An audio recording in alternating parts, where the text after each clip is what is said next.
రాష్ట్రంలో వడగాల్పులపై ప్రభుత్వాన్ని అప్రమత్తం చేశారు public policy expert doctor Narasimha Reddy.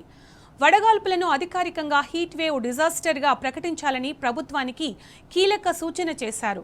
వడగాల్పులు కేవలం వాతావరణ మార్పులు కాదని, ఇవి నిర్మాణాత్మక విపత్తుగా మారుతున్నాయని హెచ్చరించారు. మధ్యాహ్నం 12 గంటల నుంచి సాయంత్రం 4 గంటల వరకు ప్రజలు బయటకు తిరగకుండా జాగ్రత్తలు తీసుకోవాలని సూచించారు.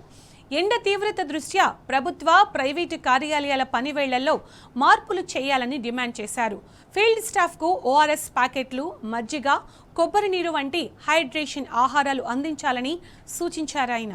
హీట్ ప్రభావిత ప్రాంతాల్లో ప్రజలకు తాగునీరు, పాలు, మజ్జిగ పంపిణీ చేపట్టాలని విజ్ఞప్తి చేశారు.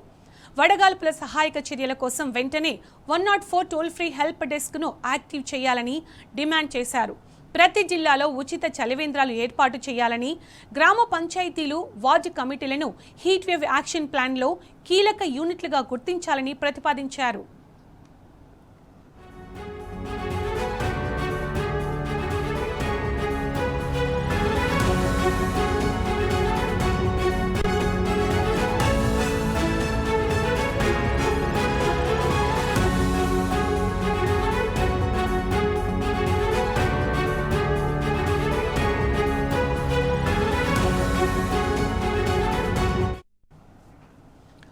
వడగాల్పులపై ప్రజల అవగాహన కోసం తెలుగులో పూర్తి స్థాయి హీట్ వేవ్ యాక్షన్ ప్లాన్ విడుదల చేయాలని ఎక్స్పర్ట్ నరసింహారెడ్డి ప్రభుత్వానికి సూచించారు.